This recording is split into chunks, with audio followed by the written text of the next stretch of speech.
Hello, sports fans, and welcome to the Press Box. My name is Jeff Richardson. I'll be your host tonight, and I'm joined by the usual crowd, Ty Reynolds and Jay Marcks. We're going to take the next 30 minutes to talk sports, and you guys are welcome to call with any comments. The number is 873-6713, I think. Anyhow, they'll put it up on the screen in a minute. Let's go ahead and get started. We're on the eve of the NBA draft. Who's got an idea what the Hawks are going to do tomorrow? Personally, I think what the Hawks need to do is go after a big man, someone who can play the center position, the power forward position. I don't know if they got exactly what they wanted last year in Adam Keefe. Not only that, there's always the rumors of trades with Kevin Willis. His name seems to pop up. And then the other position, of course, is guard. The Hawks need to find someone who can go out there and play with Mookie Blaylock, who I think you're going to see as part of the puzzle there, a piece in the Hawks puzzle for several years in the future. So I think that guard position is really important. Yeah, I think they definitely need to get a shooting guard. They've been trying for the last 6-7 years, hitting the right guy. I don't know whether they need to draft a shooting guard or trade their pick and a player for a shooting guard, but somehow they need to rectify the number 2 guard situation. They're picking 13th, is that correct? 15th? Yeah, they're not going to get a quality player there, so that you may see a package deal. I really don't think so either. And what I'd like to see the Hawks possibly do is that if they're going to make a move up, I think the draft significantly drops off after the first 3 picks. I think you have Bradley, you have Weber, and Mashburn. And then after that, I think the next pick will probably be a player like Anthony Hardaway. I think that he's not the impact-type player that the other 3 are going to have, even though he's a spectacular player. I think the other 3 are players that can really help your teams win games. I think they're more like those type of players more than Hardaway is. So I think if the Hawks are going to make a move, get a pick around 6th or 7th, trade up in that position, and take a player like Allen Houston, who I think will be a great NBA player. All right, I think we have a phone call. Caller, you're on the air. Yes, who are your picks for the Peachtree Road Race, and should we expect to see some returning champions, or what caliber is the field? Should we see any world-class athletes? Well, that's a good question. I haven't kept up much with the race field. I'm going to run myself, but I don't think that I'll be the winner. I'm picking Jeff Richardson in the road race. I met someone Saturday night at the Buffett concert, and she's running in it. So No, it'll probably be a runner from Kenya or one of the African because countries. They win it every year. They're just their stamina is incredible, and the circuit runners can't keep up with them because of the hills. Caller, are you still there? Okay. I was going to see if he had any idea what he was. Yeah, thanks for your call. All right. Back to the draft. Ty, you mentioned Sean Bradley. Do you think he's going to be the number 1 pick? That's really a good question. And Orlando and Williams, they really have to be teased right now. They have a whole lot of options looking at them right in their face. Can you imagine seeing a backcourt of Shaquille O'Neal and Sean Bradley just sitting there waiting for you? I mean, there's going to be so many block shots and transition baskets going the other way. I gave my personal opinion about the first pick earlier, and I thought that they should go with Mashburn, although that's just my opinion. Weber, I think, would be a great choice as well. Although, if you get in close games and you have Chris Weber and Shaquille O'Neal out there, I mean, the other team, if they got any sense, is going to send them to the free throw line because those guys just do not shoot free throws well, and that's a part of the game that they're going to have to develop. If I were Chris Weber, that's the key for him, I think, is to work on his free throws of all things, one of the simplest things. Jay, you're the Orlando GM. Who are you going to take? Hey, you got to take Weber. He's locked into that now. If he doesn't trade the pick and he doesn't pick Weber, he's going to be criticized for the next 3 or 4 years. No matter what Weber does, they'll point to him and go, "You could have had that guy on our team." And I think he'll complement, other than the free throw shooting, he'll complement Shaq by stepping up on the weak side and helping block shots. He's a good defensive player. I personally think they will take Weber first. So that leaves Bradley number 2 to Philly. And that's an interesting situation. I mean, here it is, Philadelphia. They're obviously rebuilding now, and they are really that's a team I thought that really struggled. I mean, when I looked at them, they to me did not look good. And here it is, if you take a guy like Sean Bradley, I think playing out there, Brigham Young in a Western Athletic Conference, he really didn't see that much competition out there. And when he comes to the NBA, I mean, that's going to be a real surprise for him. That's going to be a real slap in the face almost. And he's going to need time to adjust. He's going to need to work out. He's going to need to gain weight. He's going to need to get stronger because those guys are just going to push him out of the way. And if he is able to stay in Philadelphia and fight off all the critics in that city and stay focused and play basketball and work on his body, yeah, he could become a force in the future. But in Philadelphia, I mean, they don't give much time over there. No, I don't know. I don't know what Philadelphia's going to do because they got some. I think there's some power forwards like Chaney and Rodney Rogers. Those guys will step right in and play right away. I think, especially Chaney. He can play man-to-man defense probably like no one else in the draft because of it coming through Knight's program. And Rogers, every time I saw him play, he cleans out like a Barkley. He gets the rebound. Even though he's not as tall, he can get every rebound, it seems like. So those two players, I think, could probably help. But I think Philadelphia, aren't they leaning towards Bradley? They're saying they need a center, and he's the only one available, and they could get caught up in that kind of draft. There's going to be a lot of pressure on a guy who hasn't played in 2 years. So. Yeah, It wouldn't surprise me if Philadelphia surprised a lot of people and made a trade here and tried to get a couple of players. All right, let's go to the phones right quick. Caller, you're on the air. Yes, I was calling to see what you thought the opportunity of Charlie Ward with Florida State would have in the draft. Here he's going to be the #1 quarterback, possible Heisman winner. Also, of course, plays outstanding basketball for Florida State. Would he have a chance of making it in the pros? At basketball or football? In basketball. I think he has a better chance of making the pros in basketball. I think in football, he's a good college quarterback. He's a great athlete, no doubt. But I think his throwing leaves a little bit to be desired. I don't think an NFL team will pick him and make him their quarterback. I really don't. But basketball, I think he could play. He may be one of these CFL type of quarterbacks. Yeah, he could. That is pro football, I guess. Possibly, but I think the money in basketball and the NBA is so great that once he gets an agent, if he doesn't have one already, that's just the way college sports is nowadays. He's going to direct him to the NBA, and he's going to have him working on his game for Pat Kennedy over there at Florida State. I really think Charlie Ward could play pro basketball. I don't think he would break in as a starter right away, but certainly I see him coming in as a reserve for someone and maybe putting in 10 minutes for a team. Sure. All right, well, thanks for the call. Keep watching. That was a good question. Basketball, just for a second. Is this Pete Babcock's last chance this year? To be honest with you, I think so. And if I were Ted Turner, he wouldn't have any more chances with me. And I tell you what, Stan Kasten would basically be out the door also. The decisions that some of them have made, I really think have hurt the Hawks, not only in the past and right now, but in the years to come. And the main thing is, or one of the main issues, is that contract deal and the salary cap, the salary cap problems that they have. And that deal has just hurt them for several years. You cannot afford to make mistakes like that. And when things like that happen, you need to find someone in there that knows what they're doing. Babcock, I just don't like the way he looks at players and runs good ones out of here. When the Hawks got Kenny Smith, I thought that was a good player. And he traded him for John Lucas, who had a history of drug problems, and then retired 10 days later. And then Tim McCormick, who hardly played, and he was so crippled and injured he couldn't do anything for you anyway, and he just gave him away. And when moves like that happen, that's going to come back and get you. I think this is it. If the Hawks don't improve under Wilkins, then they've made a commitment to Wilkins, so they'll stay with him and start from the top, start getting rid of people like you said, Kasten and Babcock. I mean, these guys sit there and go out and get what's this, continental CBL type players. Yeah. And to me, if you have some type of GM going out there and constantly having to go into this league like he has, I would have a problem with that if I were the president of a team or if I were an owner. You just can't afford that because you are not going to win games making moves like that. There's just no way. No. I think that's a good point, Ty. Let's switch our fields right quick and talk some baseball. It's obviously we're on the eve of the July here to make the stretch run. The Braves, is it too late for them here? It's not even the All-Star break. I think that this part of the schedule right here favors the Braves, so we'll see them pick up a game or two. But they really don't need to panic. As long as they hang around 6-7 games, they'll have plenty of time with their pitching staff in the dog days of August to catch a team like San Francisco. But I don't think they need to panic and start trading for Len Barker or anything like that. No. I think he's available, though.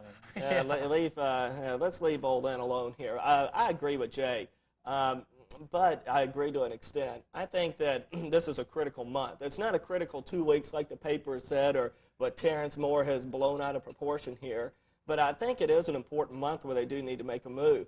At the end of July, if they're still 9 games out, I think the Braves are in a lot of trouble. As a matter of fact, I think they're not going to win. I still think the Braves are going to win the league, believe it or not. But this month is just going to be important for them to cut that lead in half. Now, I remember 2 years ago they were out 9.5 at the All-Star break, and everyone knows what happened then. But this team looks to me a little bit different from the teams of the past 2 years. In those previous years, 91, 92, Jay, they looked like a team that wanted to go out and find ways to win games. This year, they look like a team that's going out there finding ways to lose games. And you do that over 162 games, and if you do that here and there, it's going to cost you 10 games at the end of the year. And the Braves have found themselves doing that this year, and that's why they're 9 games out. But, you know, the fact that they've turned it on in the last 2 seasons at the end and sort of made up the ground and then did well in the playoffs just keeps them knowing that they don't have to be real focused right now. The end of the year is what counts. And I think, to quote Alex Karras, he used to always say, you're just not hungry when you have a pig on your back. And right now, they're defending back-to-back National League champions. So why do they have to panic and try to make up the ground when they know they got 2 months, 3 months left? So I really think the Braves aren't really focused on winning every game. They're just trying to maintain their status right now. I think that's probably true in any season. You're not real focused in the first half because the games aren't as important. Ty, you mentioned 2 years ago the Braves were 9.5 back at the All-Star break. If they're 9.5 back at this All-Star break, I think it's over because the way they've changed the schedule now. You don't play the Giants 18 times anymore. Yeah. No, that is going to be a big factor. I mean, you got them 13 games instead of 18. And, well, what that just means is that your team is just going to have to start getting contributions from other people who haven't been producing. The Braves have had a very lackluster offensive team, and they need several people to pick it up. I mean, Blauser's the only guy that's batting over 300 on this club. So there's several players on that team that can pick up their game a little bit and help them win some baseball games. I just think that this baseball team this year is having a poor offensive year. I don't think anybody could argue with you there. Let's go to the phones right quick. Caller, you're on the air.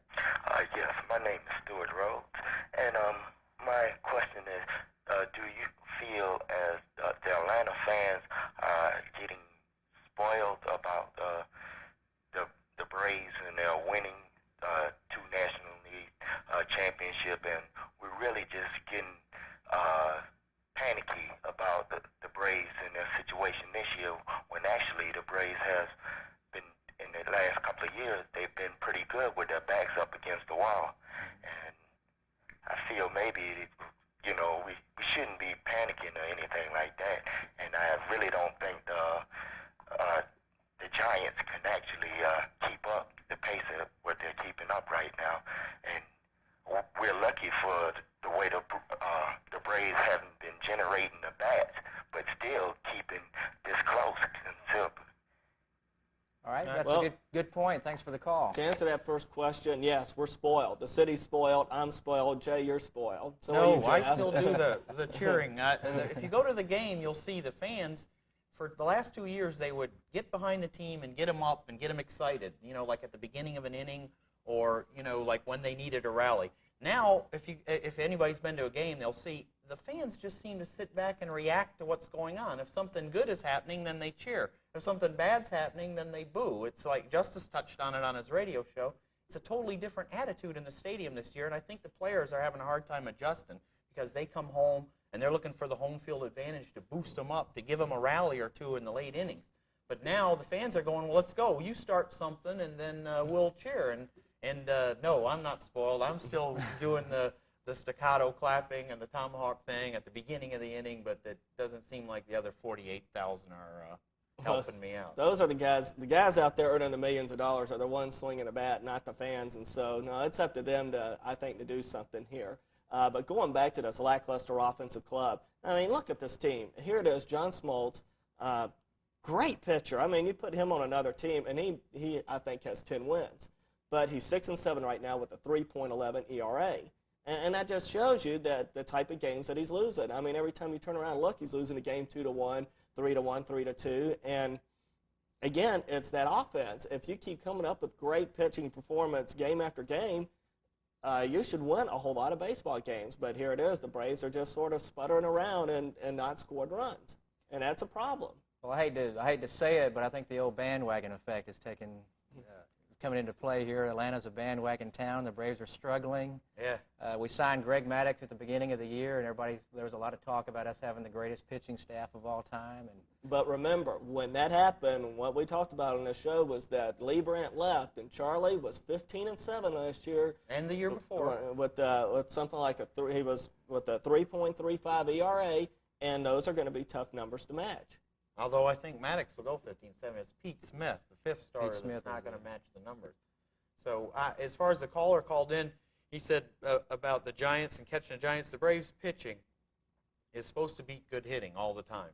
And we'll see. As the season winds down, they may start winning these 3-2 games. But your point about Smoltz, sure, he hasn't gotten offensive support, but there's a couple or 3 games that he's lost where he gave up a key homer in the 7th or 8th when they had the lead for him. And so I don't feel sorry for Smoltz as much as most of the Braves fans. I think that he's been put in a position a couple times where if he could make a key pitch here or there, he could have won those games. And he didn't. And, yeah, maybe he did lose them 3-2 or 2-1, but they were ahead when he didn't make that key pitch. So that'll come, I think, in the second half. Smoltz is notorious for having one unbelievable half. And so I think that'll be after the All-Star break.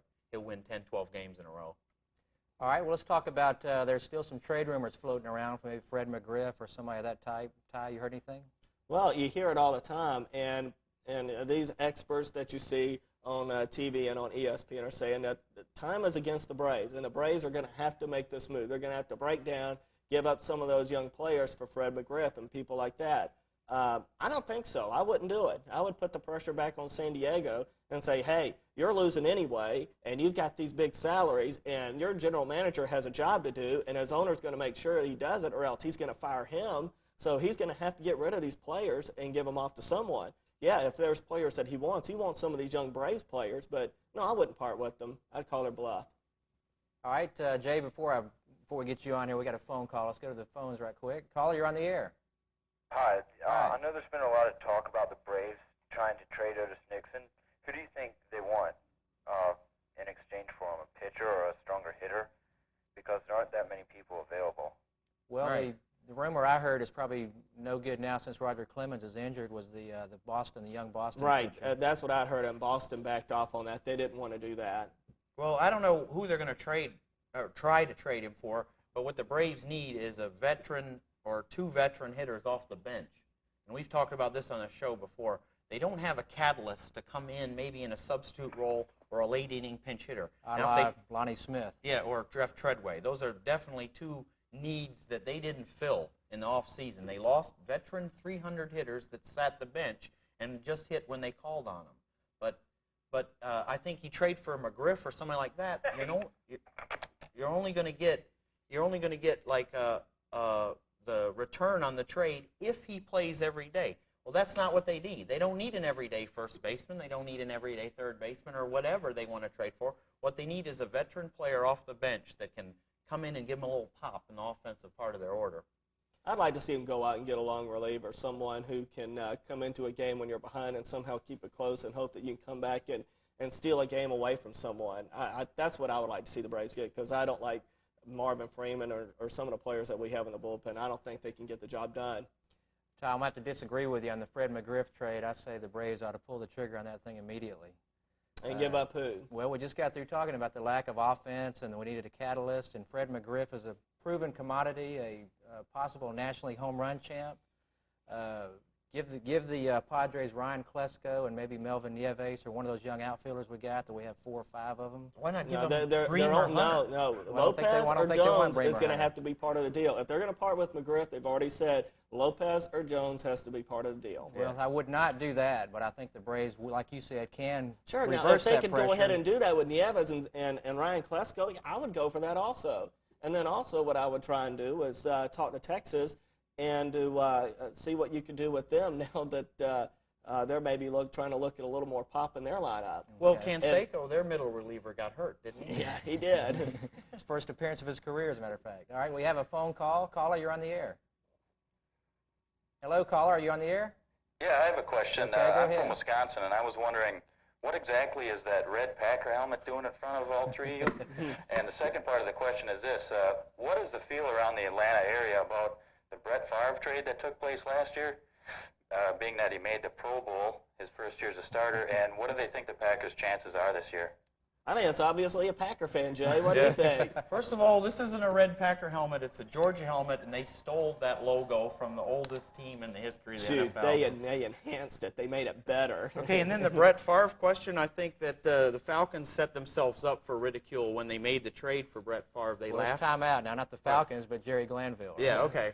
Jerry Glanville, he set himself up to be a laughingstock because he said right then and there that the Packers really got a stiff, and he would never play behind a Pro Bowl quarterback like Chris Miller, and they got a number 1 draft pick, and the Packers wasted that pick, and all the Packers said was they wanted a quarterback, couldn't find one of that caliber for their first-round pick, so in essence picked Favre with their first-round pick, and then they weren't even going to play him, if you remember. They had Mikowski scheduled, and he got hurt, and Favre stepped in, and that happens all the time, but I think the problem around the Atlanta area is that Glanville ran his mouth like he always does, and now he's eating his words. Jeff, I more or less agree with Jay, but I want to go back on this thing with Texas. If the Braves, if they were not able to work a trade with San Diego and Fred McGriff, I think that Texas has shown interest in Otis Nixon, and if they could work maybe one of these young players along with Otis Nixon into that outfield over there, for a player like Rafael Palmeiro, who I think that would help the Braves out a lot, and the price I think would be a whole lot cheaper, both financially and personnel-wise. That's another option to consider for John Sherholtz, and I would not be disappointed if we got a player like Palmeiro here. Well, I think Palmeiro's contract is very similar to Sid Bream's, and they're both left-handed, and I don't think. What would the Braves do with Palmeiro? Play him. Yeah, but then you got to sit down Bream and Hunter, who the Braves are sold on as their first base combo. I think that's the reason they won't pull a trigger on the McGriff deal. They have their first base position set. They think they're fine, and they did last year. What combined for the best statistics of any first baseman. I think over the last 2 years they've been the best platoon in baseball. And so they're not looking to pick up a first baseman, and a player like McGriff or Palmeiro is not going to sit on the bench and pinch hit or play the odd game when someone needs a rest. No, if I got Palmeiro, I would definitely play him. The thing is that I would try and get one of those first basemen in the deal because certainly you got to get him off the roster now. Yeah. All right, well, that's enough trade talk. Let's talk about the Giants and how we're going to catch them. One way may be the fact that Matt Williams is on the disabled list here for a couple of weeks. That might hurt them, and I'm going to be real curious looking at that team and to see how that affects their lineup. Well, they couldn't score last night. No, they couldn't. That was nice. But Matt Williams has been a main, well, besides with Barry Bonds, it's been a main catalyst in the middle of that lineup. He leads the National League in home runs with Bonds with 21 and has 64 RBIs. I believe he's leading the National League in RBIs. And he has just done great things for San Francisco's offense. And so it just depends. They're going to have to get contributions from other people like Willie McGee, Robbie Thompson, who are having really good years. Well, that's Will why Clark. that's why Matt Williams is leading the league in RBIs, because the guys in front of him are always on base. Right, and then Will Clark's going to have to step it up a little bit, and I think that's going to be the key. Will Clark's had a subpar year for him. If he steps it up, then they're not going to miss Matt Williams during that 15-day period as much as they think.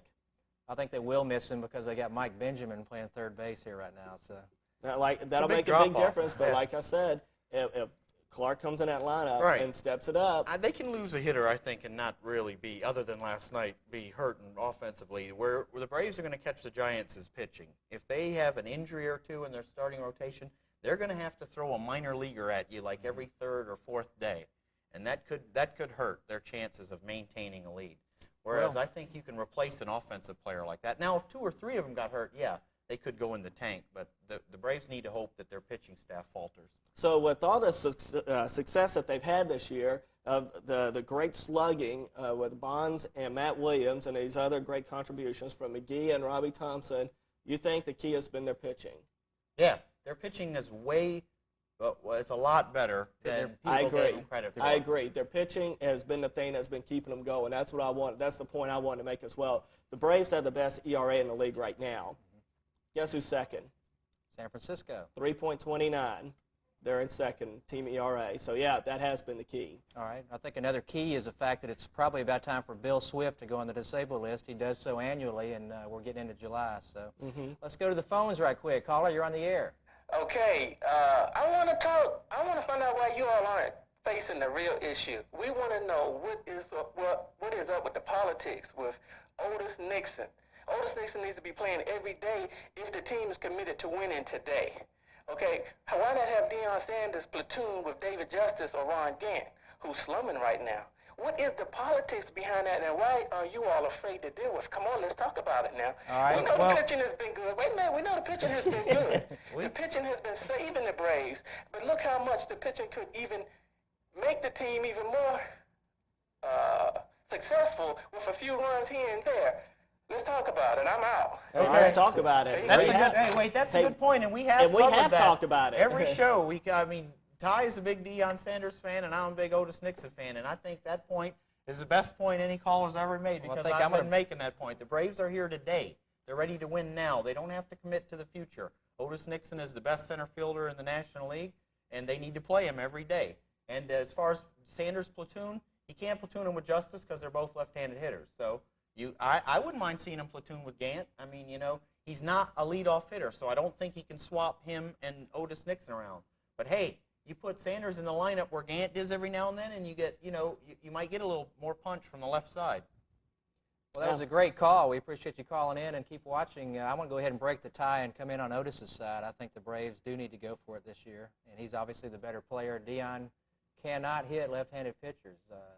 Somebody tell me different. Well, what I would like to see is consistency. I want them to grab a player and stick them out there. At the beginning of this year, my choice was Deion Sanders. That's who I wanted to see in the lineup.